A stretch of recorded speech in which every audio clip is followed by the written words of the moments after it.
yes on Amendment 2.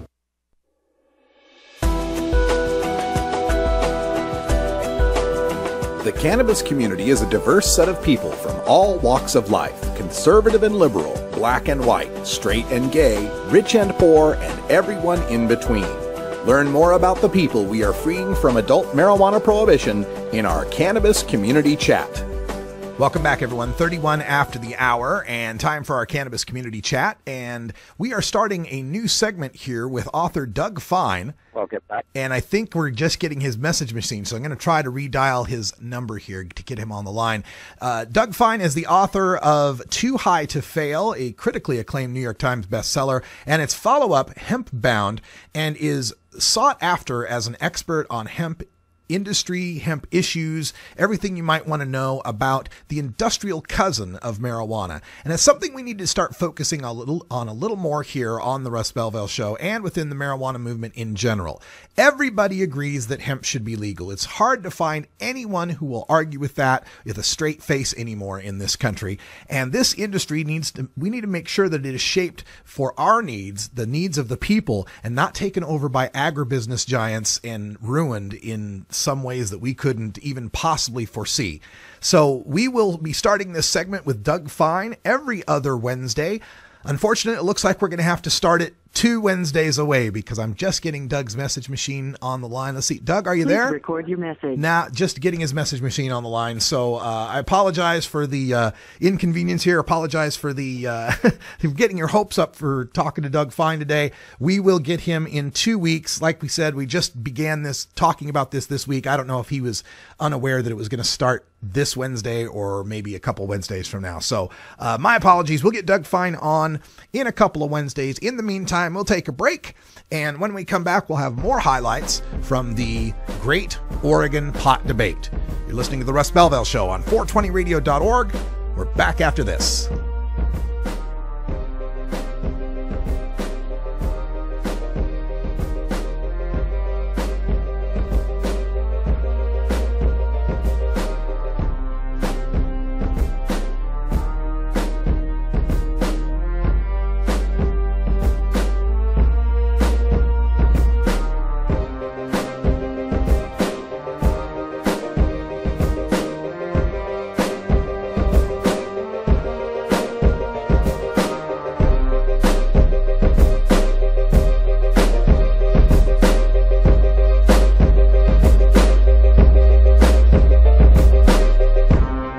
You're tuned into the Russ Belville Show, the voice of the marijuana nation. You can get 420 Radio on the go with the TuneIn Radio app for all mobile platforms. Go to rad-r.us/420tunein or just click the TuneIn Radio icon below the live radio feed on. My name is Ryan Basil, and I work for a textile manufacturing company, and before that I used to be a farmer. I am a supporter of Measure 91, the legalization of marijuana here in Oregon, but not only for that, for the legalization of industrial hemp. Hemp is related to marijuana, but hemp is not a drug, and we still can't grow it here in Oregon. Measure 91 will fix that. Oregon is a great state to grow hemp. We have the right soil, the right climate, and it's a great cash crop for Oregon farmers. Anywhere you can grow corn, you can grow hemp, except no herbicides and minimal amount of pesticides are needed for this crop. The hemp clothing you see at the store and the hemp seed you see at the grocery store all comes from overseas and our neighbors from the north. That's money we could be keeping here in Oregon. Farming is a difficult business, and with a cash crop like hemp, it can make all the difference.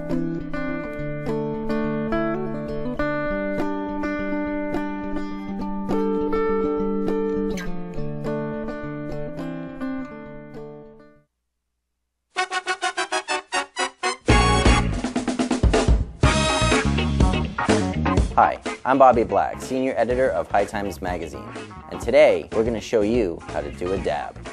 You're going to need a rig, a nail, a wand, a hand torch, a can of butane, some alcohol wipes or a rag, a bowl of water and some tongs if you're seasoning a new nail, and of course, some shatter or wax.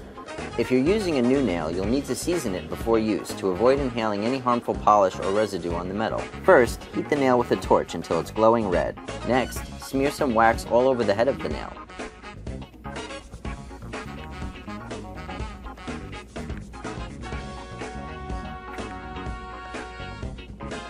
If you don't have any extra wax to burn, water works too.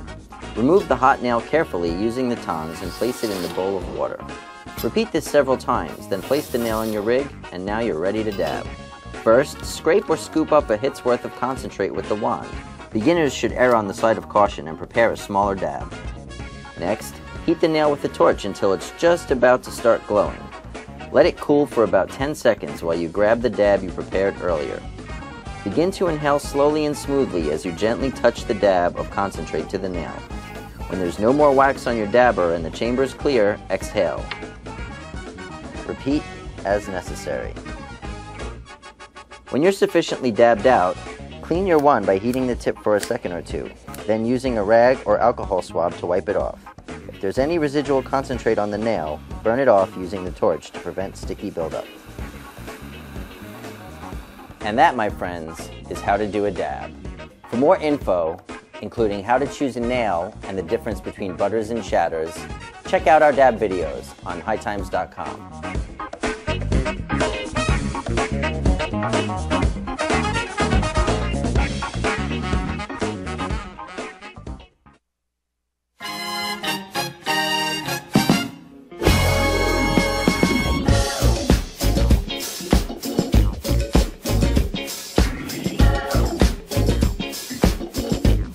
I'm Mary Jane from High Times, and we're here with intrepid Alaskan reporter Charlo Green. Thanks for joining us. Thank you guys for having me.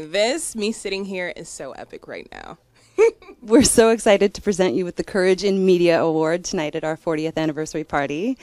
And I'd just love to know how it's been in the month and a half since your decision to quit in that epic way. I mean, it's been a complete whirlwind. My world has been turned upside down. Me and my team have just been working nonstop, hoping to make sure that we honor the position we have put ourselves in, kind of at the forefront of the marijuana legalization movement in Alaska, and making sure that we keep awareness just going, making sure everyone knows what is at stake on November 4th in Alaska.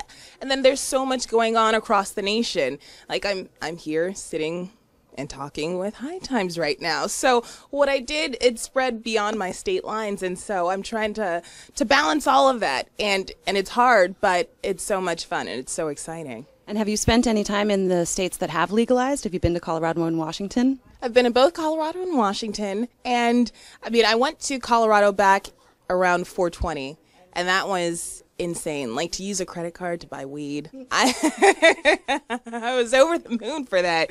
And just seeing how a lot of people are really afraid about what might happen next if we do legalize in Alaska. And when you go down to Colorado and you go to Washington, you see that the sky hasn't fallen, that there aren't kids just walking around smoking joints with their backpacks on or anything like that. Like, you see that not only is it normalizing it for the people that need it, and lifting the stigma for them, but it's allowing education to come in. So kids know, all right, I get it, but I shouldn't use it, just like with alcohol. So there isn't that cloak of mystery and that they're just going to go in and sneak around in and do anything like that. So I think that's something that I noticed. And then, of course, there's all the tax dollars that it's bringing in. A lot of entrepreneurs are making it, and police are focusing on more serious crimes. So yeah, that's awesome. Why shouldn't we see that in Alaska? Why shouldn't we see that across the nation? On a personal note, what is your favorite strain to smoke? My favorite strain it's Jack here, the legendary Jack. Yeah. I mean, I never thought I'd be like cast in the whole kind of fighting for change, legalization, kind of pioneer sort of thing, but he did it first. He was one of the first people to really get out there and say, this is what I'm doing.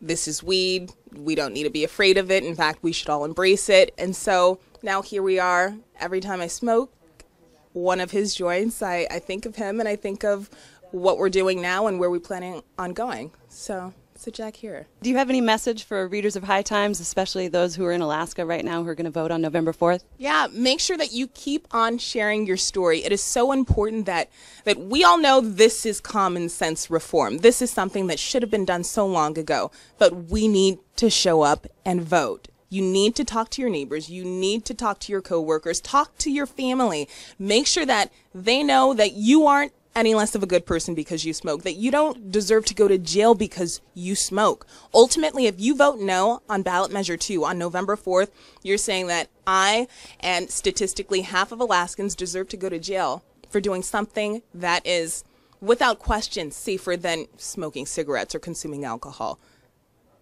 Show up, talk, get out and vote. It is our time, November 4th. And if you're in another area that has something coming up, you need to do your part and make sure that you show up and continue sharing your story and inspire as many people as possible to make marijuana reform real in your area so we can get this done nationally.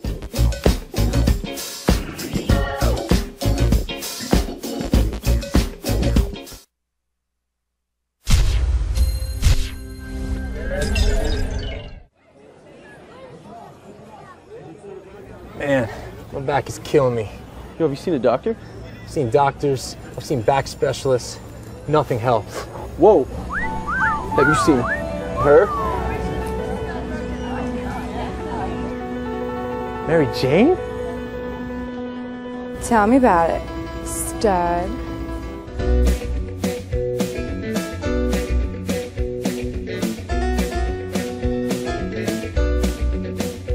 I got pills, they're multiplying, and I'm losing control. All these doctors, they keep prescribing. It's so terrifying.